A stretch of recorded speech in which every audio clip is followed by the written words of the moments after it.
we go. All right. Oh, yeah, look at him. You got to fight him on the surface. What I like to do is take an RC jig from Northland Fishing Tackle. Get the shiner after the fish attacked it. Hook 'em weedless style. Now, you notice this puppy wanted a jigging size sucker minnow.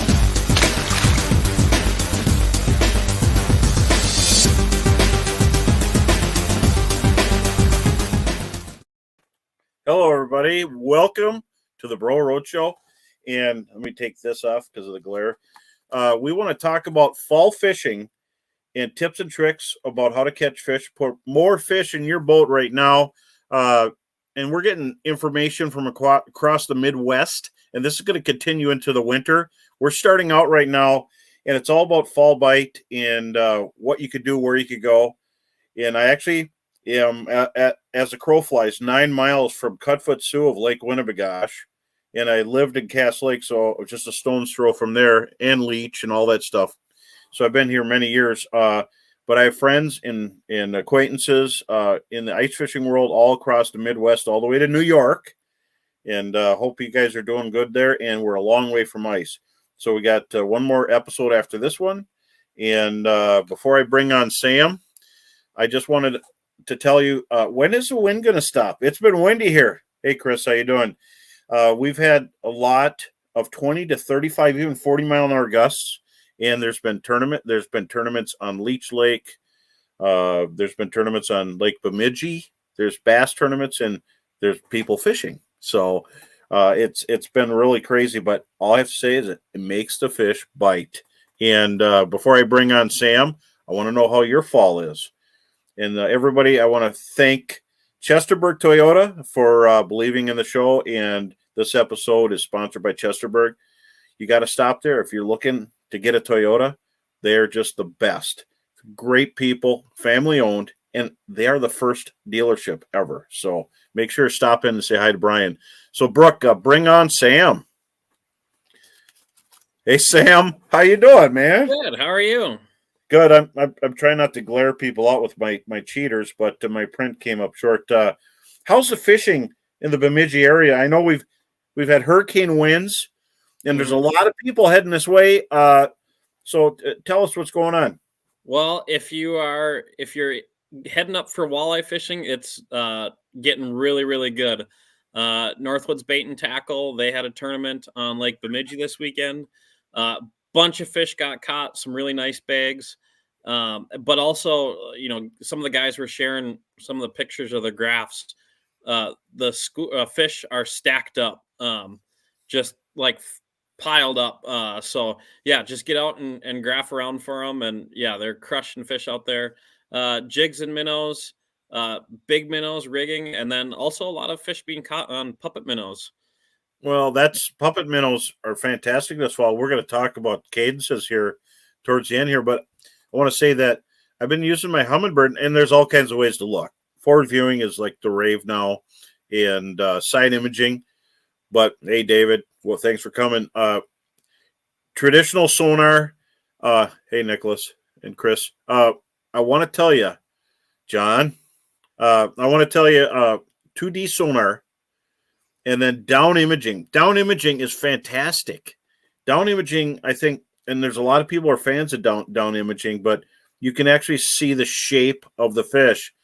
Iron Mountain, Michigan. Thanks for coming, Jeff Ginder.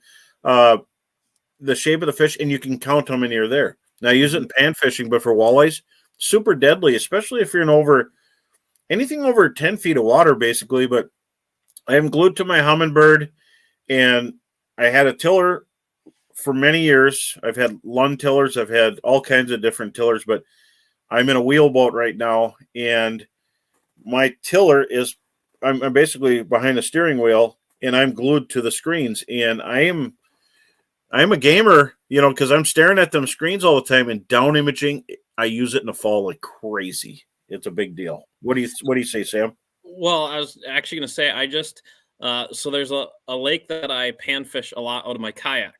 And I've always kind of realized there's spot on spots in it, but with the kayak, you don't really know. But I finally put my Helix 7 on my kayak, and I think Brooks got a shot of a big bluegill. But I auto charted this whole little lake because there's no lake maps on it at all. It's just walking access. So I was able to auto chart it and measure my big bluegills. Oh, look at that! But yeah, I just chucked a rumble bug out the back and put it in the rod holder, and I paddled around. And as I auto charted, I was catching these nice bluegills. And now I kind of know the spots and the spots. I had 2D running with it too, and I found a lot of Wow, that's a beast. Yeah, so a lot of these fish were over 20 feet with coontail growing up 10 feet, and they're kind of suspended, probably 4 or 5 feet down, pulling the rubbing bugs over the top of them. But yeah, I learned a ton being able to put that helix in my kayak, and it's one that I moved to another smaller boat I have, and then also my big boat. So super versatile with those helix. Just get a couple extra power sources, and I love it. It's hard to go. I hear two things going on here.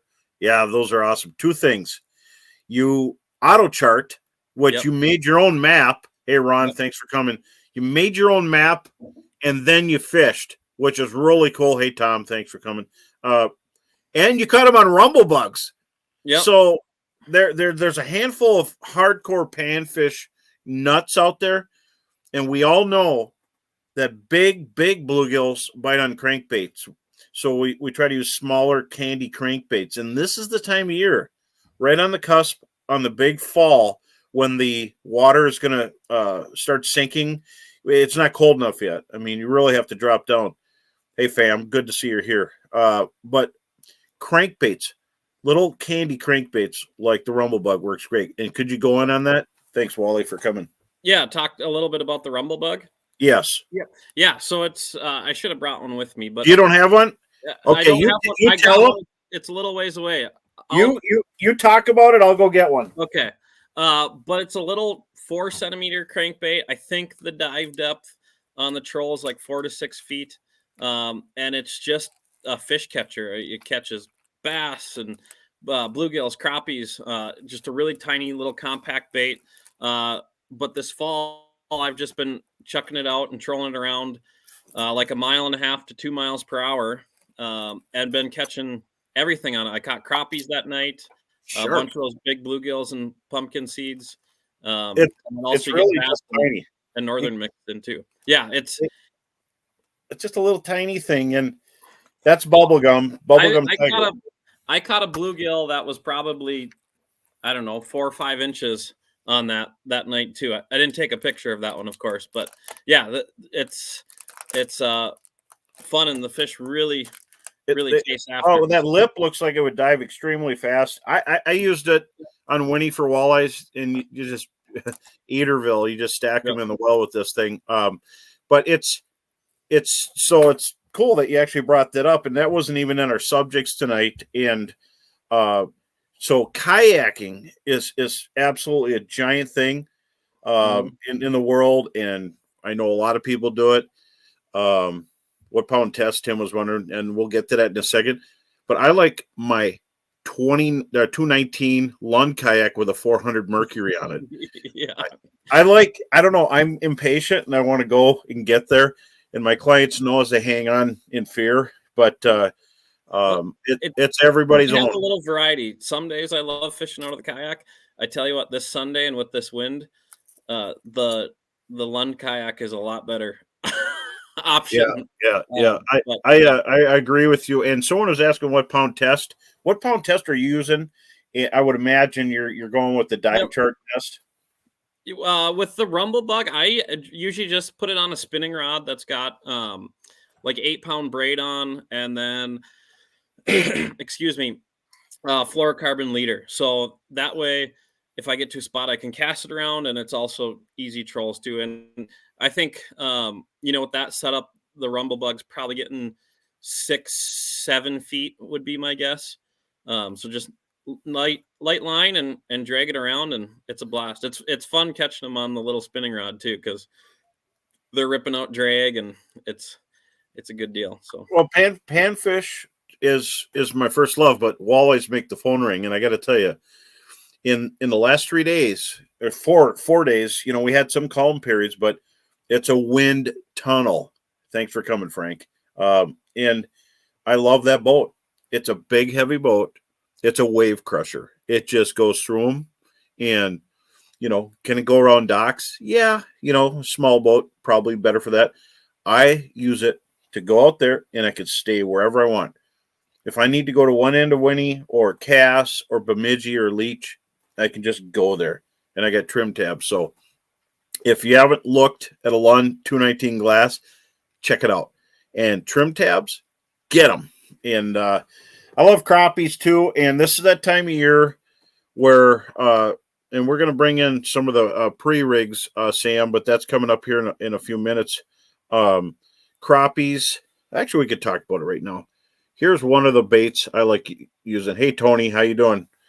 That is a pre-rig right now, and that's a mud bug with a bloodworm tail. And you can see I got a little bit of line on there because that's what I've been using.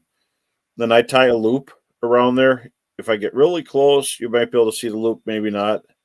That's how small that is. It's a tiny little tungsten lure, and that bloodworm tail is fantastic. And under a boat, stays vertical, shows up nice on my 2D sonar. It shows up nice on my Mega Live on my Humminbird. It's just a great bait. And there's also and pre-rigged. So you don't have to mess around with rigging them on at least the first two.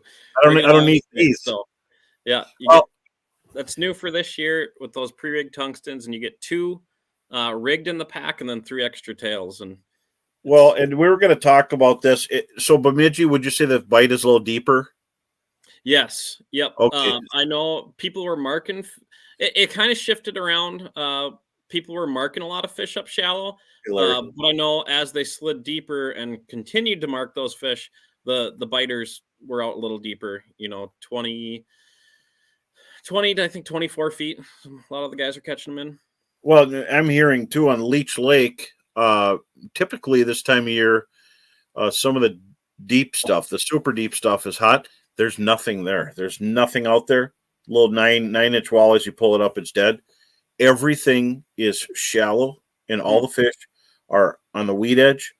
And it's just a different lake. No, it's not going to be the same lake ever again. It's gin clear, and it's got zebra mussels, but the walleyes are all there, and they're killing them. They're catching 60, 80 walleyes shallow, and all the there was a tournament out there, and I talked to a guy who was in it. He said there was out of over 100 teams, there were 60 zeros, and those are all deep people. The shallow people absolutely hammered them all day long, and we're just getting bored with it, So that helps you out. The story of this year of don't fish memories, because the fish just seem to be in and out one day or the other. So all year long. Shallow. There was another tournament out west, Cormorant. That was a shallow bite. I think you got to think outside the box. This is a show. We had Tom Wynn on here. We had Sean Coulter, and these guys went out and carved their wins out of the tournaments by doing something different. Pitching docks, fishing hyper shallow. And so think outside the box, but you can't do it all the time. You got to catch fish. And so we're going to get into the now bite a little bit later after we talk. We're going to bring on Craig here in a little bit. And before we bring on Craig, though, we got to remind the viewers about our giveaway tonight. Yeah. Oh, this is very important. Yes. We have the best giveaways. Sam, what is it? So for tonight's giveaway, I packed up a bunch of the new Northland Tackle items. So we got MVP jigs in there. We got the new tungsten jigs, and these are all open water tungsten jigs. What else did I put in there? Some of the weedless fireballs, mimic swim jigs. Of course, the Northland hat and the Bro Roadshow mug. So we're going to be giving away that at the end of the night. To get entered into that giveaway, comment, and share the show. And that'll get you entered, and we'll be picking a winner towards the end here. So make sure to fantastic. I seen that tungsten jig, and just want to show everybody. Yep. There's my my Winnie rig. I love that sunrise color, and every lake's different, but it's a little muddled up right now from the wind, and has some lot of bog stain coming in different areas. But we've been talking about all these adverse conditions, and I think that's one place the tungsten jig really shines. It's a thin profile. That tungsten is 70% more dense than lead. So when you get these high winds and you're having trouble feeling your jig, that tungsten comes in better because it transfers more contact. It's a harder material. It transfers that ground contact into your rod tip better. It helps stay down deeper. So anytime the wind is blowing or current's going or there's something that's kind of throwing you off, that tungsten jig, that's always the one I go to first. Well, and before we answer these questions, I gotta tell you, I'm glad to have this guest. This is a fixture of shows. You'll see him at all the sports shows, and this is a guy who's fished so many different bodies of water, but he hails from Breezy Point, so he's kind of in that Brainerd, Whitefish Lake, Pelican, Mille Lacs territory. So let's bring on Craig Dickmeyer, and it is a pleasure to have him on the show.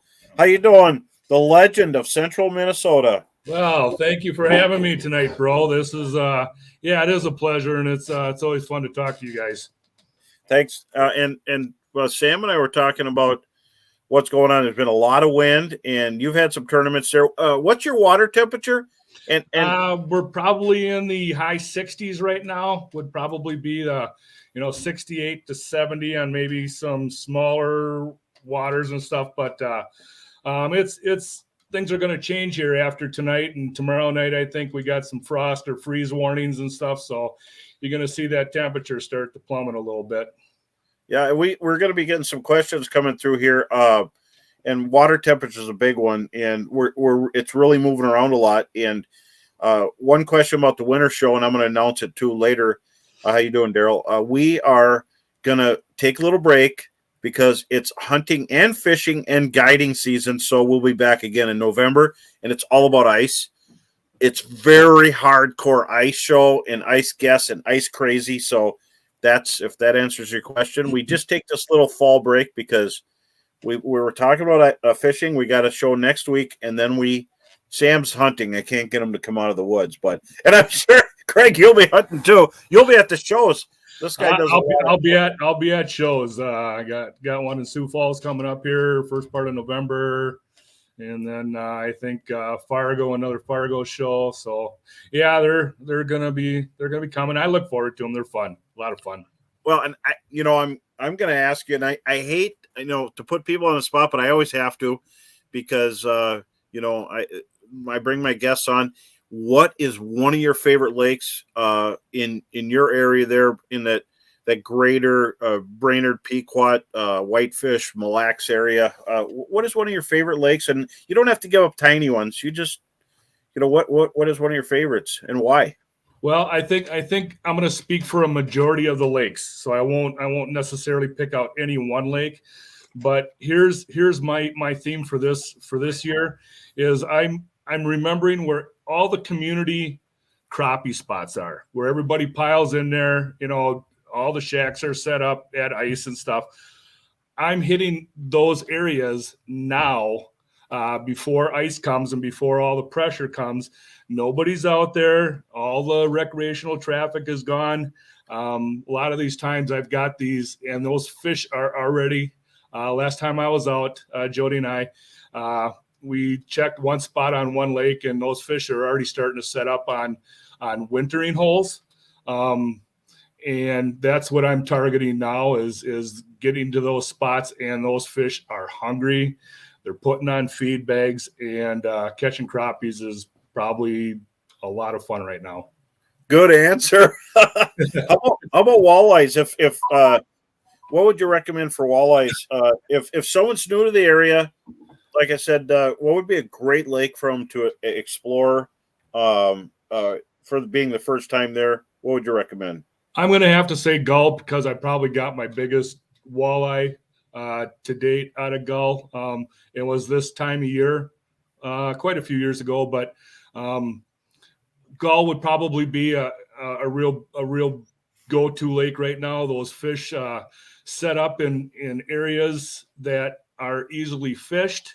Those fish can be seen with anything from 2D to down imaging to side imaging, 360, and of course forward facing sonar as well. And I think a lot of people like to fish using the techniques that are really really hot this time of year, namely rigging big chubs, big red tails, big creek chubs. You can get by with some suckers, but the two minnows, and you guys know well, the suckers like to hide on the bottom. The red tails and the creek chubs think they can outrun everything. So that built-in strike indicator is kind of a cool thing. But gull would be my favorite. We got a big tournament coming up this coming weekend, Walleye Dan's big tournament, and you're gonna see some of the area's best sticks put their hammer down, and you're probably gonna see some bigger bags. Oh, that's great. So Craig, you said you've been getting after the crappies a lot, and kind of using your ice intelligence to target those fish. Are a lot of the fish already out starting to suspend in the basin, or are you finding them kind of on the weed edges around those basin areas? A little bit of both, Sam. We had one nice school of crappies that we were just hanging off the edge of a weed line, but then we kind of gave up on those a little bit, gave them a little rest, and I went to go look that basin area, and we found a couple of pods that were cruising there about, it was 24, 26 feet of water as far as the hole goes, and those fish were about halfway down. It was towards evening. We just scooted in just before dark, but those fish, I would imagine during the day, probably belly to bottom, maybe a little tougher to see, but as the night wore on and the sun got lower in the sky, that whole sun on the treetop thing, then you can see those fish start to rise up a little bit, so that you kind of had to alter your presentation a little bit from deeper to move a little bit shallower. Are you getting over the top of them vertically, and what are you using for tackle wise to target them? We did that. We did that to begin with, and then there was.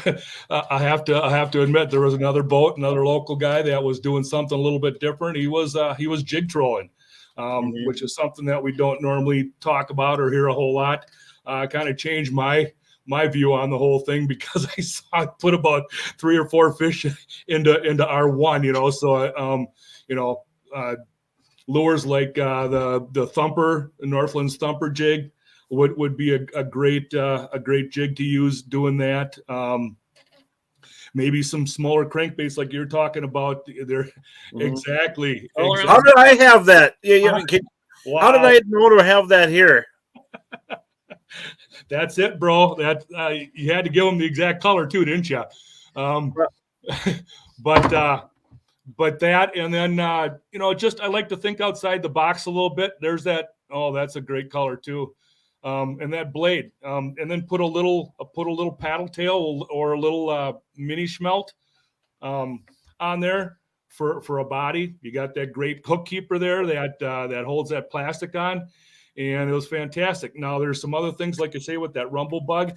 I'm gonna next time out, probably tomorrow, we're gonna pull some behind some 3-ways, maybe get down there a little bit deeper for those fish. So just kind of thinking outside the box, and rather than go straight over to the side of the boat and vertical. I mean, if that's what they want, certainly. But the St. Croix rods, that panfish model of St. Croix rods is just absolutely.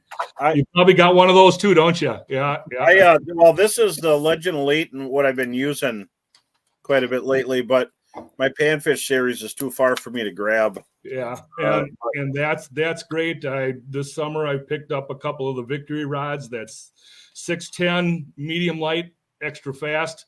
Is another great rod. So it's got a soft enough tip for those crappies to hit, and then get into that backbone so you can get a good hook set on them. So, but yeah, that's kind of been the program around here. I haven't really fished walleyes a whole lot. That tournament on Pelican this last weekend, walleye lines, I think Sam, you kind of touched on those depths a little bit.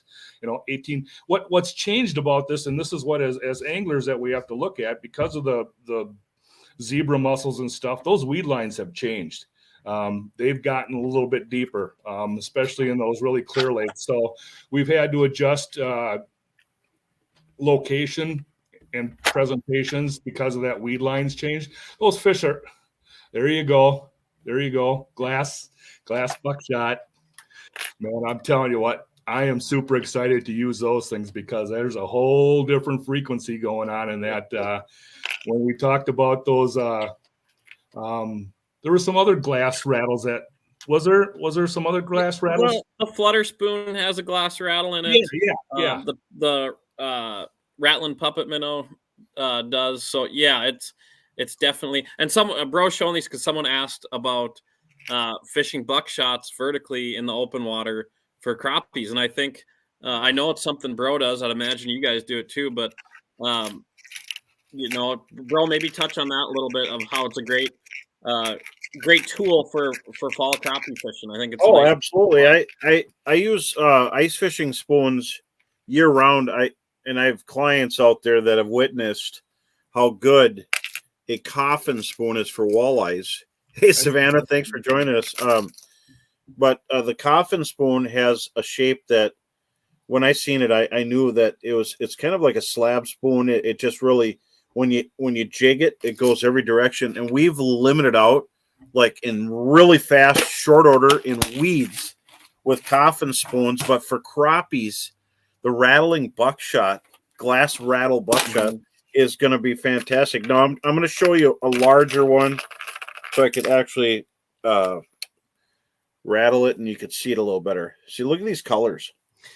And Craig, you're totally right. And so this not only has the glass frequency, but I think there's more to it. So what it is for anyone who hasn't seen the glass buckshot rattle yet, or buckshot rattle spoon, is a lead spoon with a glass rattle, and then the entire thing is encased with a resin.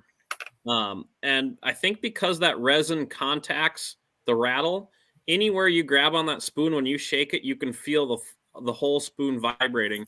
And where it really came true to, I think, me and Bro is we had this on one of our early ice Red Lake trips, and we were filming some video with it, and we got the morning bite. It was good morning bite, but then we were doing stuff with coffin spoon first.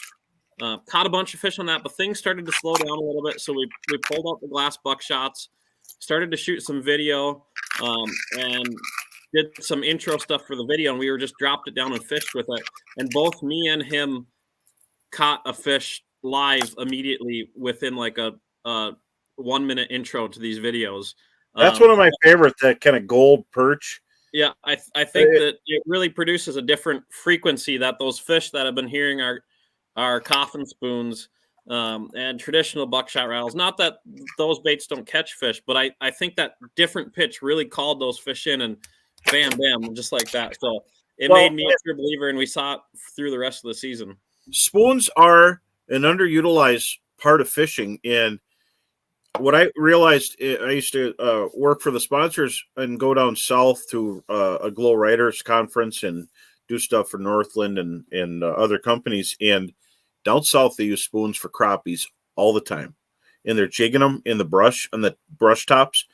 And I noticed just how in some, well, not everywhere, but in some areas, it's all about having a spoon tied up, and they use giant spoons down there. But having spoons tied up, and you come here and it's like no one's got their spoons out. In the wintertime, we're spoon crazy. And then now there's nothing better. I mean, talk about dropping a speed dropping into a school of crappies. The Brosdahl spoon. Look at how thin that is. Yeah. And you don't. Wow. That's another thing. So when you're on the ice, you're on a fixed platform. There's no wind. The boat's not moving. So weight's not as important, but fishing those heavier spoons, when the fish are feeding up, it's a really small profile, I think, but you get away with still having the weight to keep it vertical under the boat. Have you ever just think about it? Have you ever seen the mouth on a 14, 15 inch crappie? I mean, yeah, an eighth ounce spoon. Even I know some guys that were using 1/4 ounce fireball jigs and catching crappies. Those mouths are huge. Even those bluegills and pumpkin seeds I'm catching are going after rumble bugs. I truly believe that if the conditions are right and the fish are hungry, they will try to eat things that they physically cannot. I've seen bass, almost dead on the surface with bluegills stuck in there. I used to have bass in a fish tank. So yeah, I especially in fall, I don't think you ever have to be afraid to go too big. How big were those chubs Carl said he was dragging around on our first episode? Did he say said up to 8 inches that he uses for and walleyes? Yeah, for walleyes, and I've seen it because I actually been bringing a few each day, and we've been getting some bigger bites. But even a little walleyes will hit a 4, 5, 6 inch chub. And speaking of that, Craig, you live near where that tournament is, and Gull Lake still produces huge walleyes, and it's a recreational lake. It's a summer party lake. Then now it's turning into this dynamic fishery, and I think boat traffic kind of saves lakes, as we're starting to see it up here too.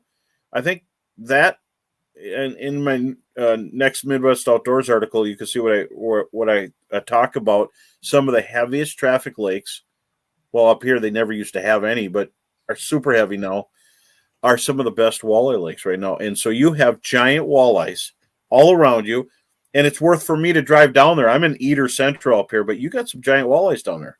Yeah, I didn't. We talked about it earlier too. It's that time of the year where those fish are starting to put on feed bags. So, having a 4 to 7 inch red tail or a creek chub or whatever isn't beyond the realm of possibilities. Well, and so my thing is, in that Wally Dan tournament there, those guys are using giant minnows, and they're getting big bags, and we're seeing it every tournament everywhere in the walleye world, because we had Tom Wynn on here a couple weeks ago, and unconventional ways of fishing are not just getting a pound or two bigger weights. He won on Lake of the Woods by 37 pounds more, a whole bag. Like he just destroyed everybody. So people are paying attention now, and they're watching him, and so these guys are winning like tournaments, setting records every single time. And so, given the right conditions with different techniques, you just said the phrase that I just absolutely love is thinking outside the box. Whereas everybody is dragging big chubs around or doing the same thing. Anybody doing a drop shot, anybody doing puppet minnows, and you can fish the puppet minnows, you can fish those fast, so you can contact a lot of fish, up in your odds, for at least contacting fish. And who knows that, there you go, bro. Those things are you're getting the most aggressive fish. If you're locating a pod and you drop on them, you're getting the most aggressive fish. Usually those are the bigger fish, because they're a little bit more aggressive. So I wouldn't put those, I'd keep those up on top of the deck within easy arm reach for sure. Yeah. So Sam, is that a UV on there? Yeah. That's the UV purple tiger color. So, notice I clipped the hook off. Yeah.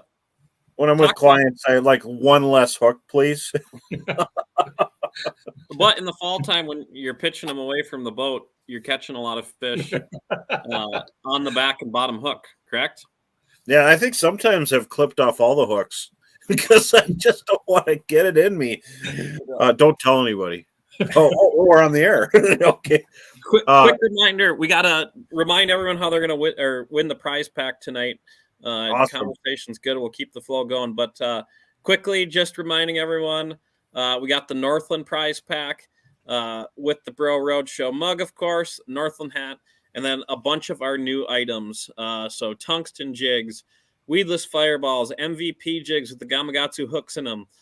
So a bunch of new stuff that just hit our web shelves. They're not even on the store shelves yet. So to win this giveaway, make sure to like, comment, and share the show. And that'll get you entered in to win. We will be picking a winner towards the end of the show here. So, well, we just had a question before we went. Thanks for that, Sam. This is fantastic. I mean, there's a lot of shows, but we want you to catch a lot of fish. And we want to hear about it, and then we want you to win big prizes, and just because we want to get. We believe in our companies here in Northland, St. Croix, Chesterburg, Toyota, Amped, Otter Outdoors, Lund, Mercury, and here is one of the, just to name a few. This is a tungsten jig. I'm out of the parrot because there's too many northerns. We just stocked you up 2 weeks ago. Yeah, there's too many northerns in Leech, Cass, and Winnie. There's sometimes you get a bite, gone. I love Northerns, bro. They've paid for many of my paychecks, so Yeah, so Northland, I think keep the Northlands or the Northerns biting off jigs. So Northland is stocking northern pikes, aren't they? Those are what those buckaroo jigs are for. Yeah, but I gotta say I love this one, and I like long shank jigs because I double hook the bait. But this one fits perfect, and it's hard to get really good minnows now. But you can put a fathead minnow, and the mouth fits right over that little that hook keeper, and these are really sharp. And I just gave you what I think parrot is just phenomenal. But this is also a good one, Moonlight. But that one right there with fatheads, it has a different action than when I double hook it. Those things really move around, and I've had boats all around me. It seems like every day, and we're just hammering them, and they're not. So, and I still have leeches. You see the eyes on those jigs too, on the new jigs, those red eyes, those are absolutely deadly, I think. They are. They look like a snake eye. Yeah. Mm-hmm. Yeah, I think that's part of the eyes. And I say I have leeches. Yeah, Jeff, I do have leeches. And I have a lock in my refrigerator. But you know, this is the worst year I've ever seen for getting late leeches. Yeah. And and you guys have seen this. Leeches are kind of like, yeah, everybody starts dragging crawlers on harnesses or whatever and using plastics and stuff like that. But there's no stinger thing on this one, but you could just attach a stinger on here. Yep, you can do a clip-on stinger to the hook or to the jig eye. So, but here's the thing is I haven't lost a fish. And remember, in the fall, the fish will hit hard when the barometric pressure is stable and rising. But if you get a cold front or something, they're going to grab it, and you're just going to feel resistance. So I have to keep telling people, don't set the hook when you feel resistance, because walleyes don't have crushers in their throats like bass and catfish or bluegills. So you have to let them grab it for a second, and then they kill it before they swallow it because they don't have any other defenses past their teeth. So they intended on eating it. So don't set the hook right away.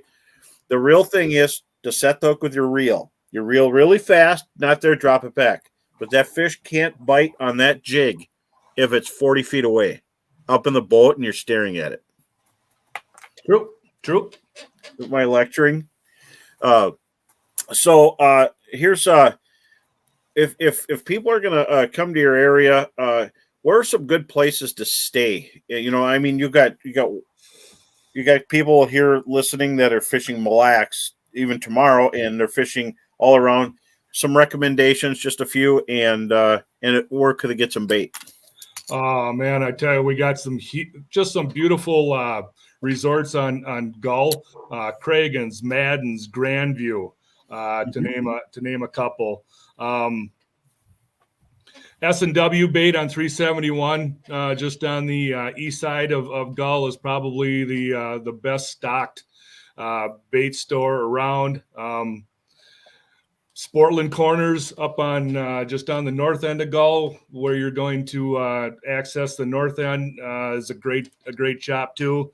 They have everything you need there. So between those two, and I'm probably missing one or two along the way. Fleet Farm is right there as you come into Brainerd. So no, there's plenty of bait. You know, leeches are tough to get, but they're always Breezy Point Resort on Pelican Lake is a great resort. Got all the amenities, food, docks, gas, the whole ball of wax there. So our area is just made for tourism, and it's a great place to live, great place to hang out. So I think I'll stay here for a little while longer. That's awesome. And go ahead. You got Leech just north of you. Winnie's not even that too far of a drive, but also like Mille Lacs and whatnot. It's kind of a nice little central location there to get pretty much. You're in the heart of walleye country, and I actually saw we just had a question come in. Someone was headed to Mille Lacs or going to head to Mille Lacs this weekend, and they were wondering with the cold temps, how is that going to affect the walleye bite, and what should they be doing? I don't, like I said, the colder temperatures will get the fish into that fall mentality, I guess, if you will. They know it's time to start eating. And it's gonna be a little bit yet, but full moon periods are always a great thing, a full moon or a new moon. Those I've always tried it well when we could fish it at night. You could do some night trolling, but those fish during the day know that's going on too. I should mention the quarter deck on Gull Lake too is another great resort that has all the amenities, food, lodging, the whole ball of wax there, and I suppose you're gonna start looking at rocks again on Mille Lacs. And I don't think those fish ever leave the rocks. There's fish that spend time out in the mud, but in the fall time here, you're going to have tullibees that are coming up shallow to spawn. Mm-hmm. So those fish will factor into that, and then again, start making a move into shallow rocks. So you could be targeting that area, and then you're going to get the occasional 5 to 6 pound smallmouth in there too. I'm sure nobody's got a problem with that.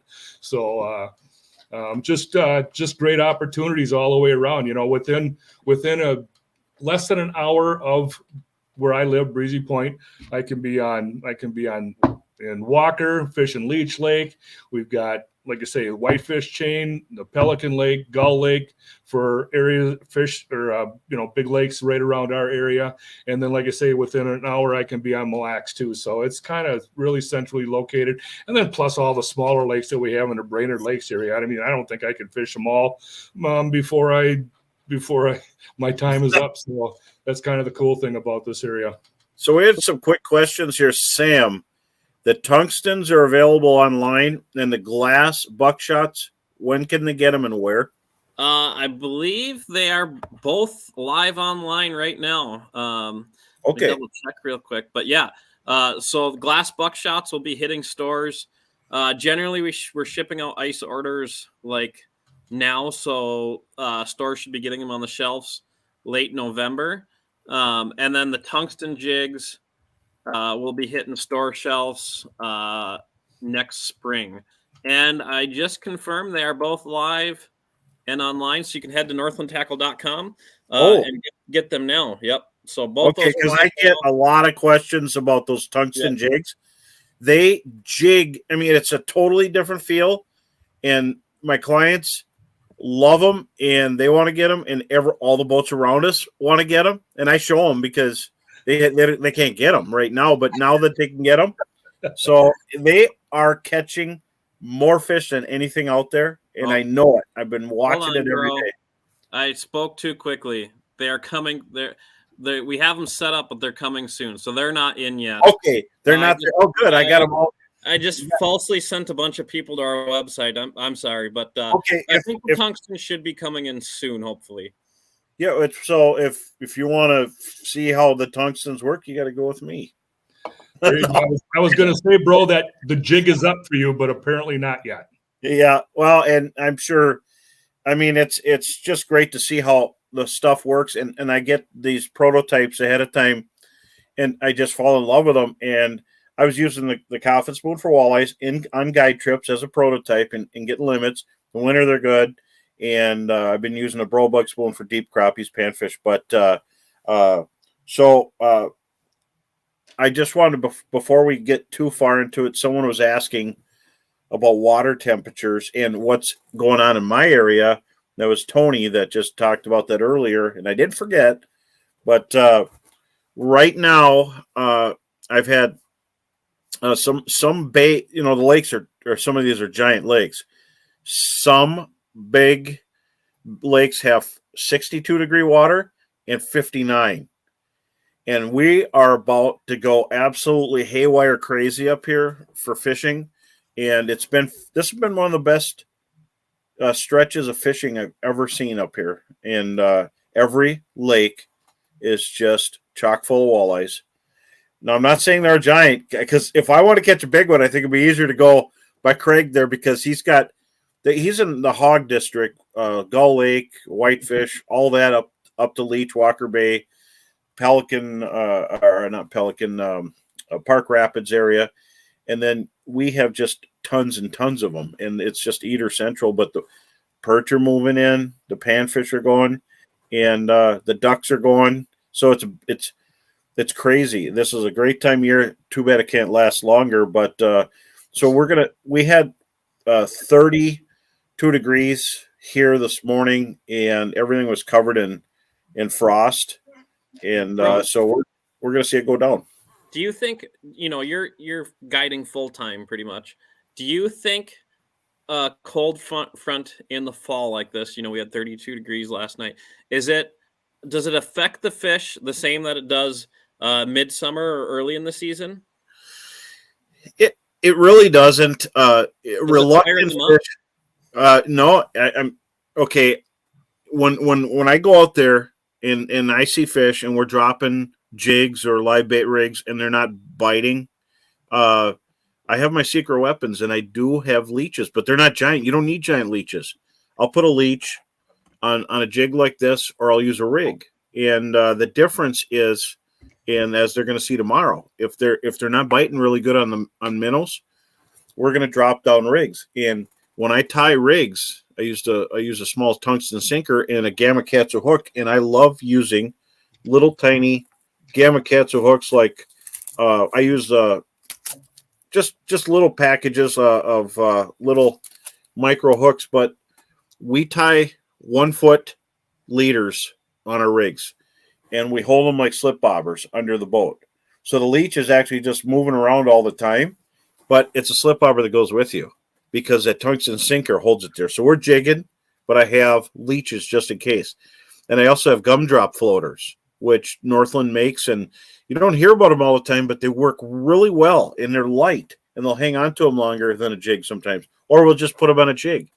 But leeches, some lakes are just nuts about them. In other lakes, you get a few, and then they want minnows. And some lakes are on for crawlers. Like if you go to Leech Lake, you better have some crawlers with you. They're loving crawlers right now. And you can't get leeches, but they love night crawlers. And bobbers are working really well. If you have forward or side, hummingbird with side imaging or Bengal Live, bobbers are working good with the crawler. And if you want to hear about how to use them, go back to last episode where Sean Coulter talked about his bobber rigs. But it's that time of year. You can go out with a jig and hammer them, and they'll eat plastics. So if for me, when I'm starting out with clients to kind of gauge how they can cast, how they can fish, we'll start out with impulse plastics on our jigs, and then get the bugs out, make sure the reel handles on the right side, and they start casting. And then we actually get fish on plastics. Then we switch to minnows, and it's faster. But so, and I'm sure every guide's got their way, but if you put your best minnows on right away, you might as well just throw minnows into the water, because there's some days I hear gunshots by the boat, but it's really a jig hitting in the water. And sometimes I hear it hitting my boat, my window, my fiberglass, the back of my head. And so you got to get the bugs out. So we start with plastics, and then we go to minnows. And it's been really good. And for those viewers that we've seen heading this way, all I got to say is you better bring some lotion for your hands, because you ain't going to have your skin's going to be pretty messed up. But I do use Fish Monkey gloves, and my Stealth Dry Tech are out in the boat and covered in slime. I actually bait the hooks with my Stealth Dry Tech gloves from Fish Monkey. Never touch them. And Sam's got them. He's got the Hunt Monkey. It's the same, Yep. But they're waterproof. But I grab, if you can get rainbows, creek chubs, shiners, especially rainbows and chubs or fatheads. The sun beats down on that slime, and you got cracked thumbs. And I get them so bad that I like to wear gloves. But I've been liking these Fish Monkey stubby gloves for the fall, so I could still, cast and do stuff. But the Stealth Dry Tech, trust me, everybody watches me use them. I could tie knots with them. They're so good. And then, of course, as winter progresses, I'll be into the real heavy Yeti gloves. But I use them all year. And 40 below zero, I'll have those gloves on. But so when you go, obviously not everybody's going to have any leeches. And I ration them, I feed them, I baby them, I sing to them. And that's the real trick, is sing to them with a bubbler on. I But 100% believe that. yeah, and Tiny well, bubbles. yeah, I'm the Dr. Kevorkian of leeches, though. I mean, my leeches, honestly, Heather helps me a lot with stuff. She'll remember things that I forget, and That's just why I'm keep. such a bad walleye fisherman. I'm really bad at keeping bait alive. Well, you got to keep it alive, and the real thing too, to remind anglers, you can't transport water and just have a second bubbler, and it's an investment. But I like to have two bubblers, and then I just take the net, scoop the minnows up, put them in the other water, and that water is from a tap, so they can see you dump it. They're just trying to be real careful. There's some real bad stuff out there getting transported, but fatheads are working. Bro, can we give a quick reminder about the prize pack before? Let's do that. It's getting close. It's getting close to the end of the show. So, again, quick reminder for anyone who's just tuning in, we're giving away a prize pack tonight. Like, comment, and share the show, and you'll get entered in to win this. We got a bunch of Northland's new tackles, some of the tungsten jigs that are only available in this prize pack right now, or Bros Tackle Box, depending on which one you go for. The Bro Roadshow mug and the hat. So make sure to like, comment, and share, and we'll be picking a winner in a few minutes here. Well, and that's really cool. Here, this is something I thought of. I use Sunline, but people are always asking. I'm using the braid, the green braid, and you can't see it. I have people saying they wish it was brighter, and I have a bright one, but I've actually gone down to 7-pound test on my FC leader, and the reason the water is so clear, like on Cass Lake, it's so clear. It's clearer than ever, and I would imagine Gull's the same, isn't it, Craig? Super clear right now. Yeah. I mean, if you don't fish with a fluorocarbon leader, I mean, I think we're almost to that point that if you don't fish with, or if you do fish, it's going to up your odds using. Very fair. Almost every rod I have is that. I've gone to 6, but I like 7 because we do tag into some 25, 27 inches here, and once in a while, like a 31, but most of them are eaters, and so I'll use that. But I've got a challenge I'm going to put out there, and I'm gonna see if I can talk Sean Coulter and maybe Tom Wynn and a few other guys. Is the light line challenge walleye tournament? We're gonna pick either 1 or 2 pound test and see who's the finessiest person there is and how big a fish, biggest 3 fish on 1 or 2 pound test. I think it'd be kind of fun to see what these guys do. They can't do that my feet leave the ground hook set,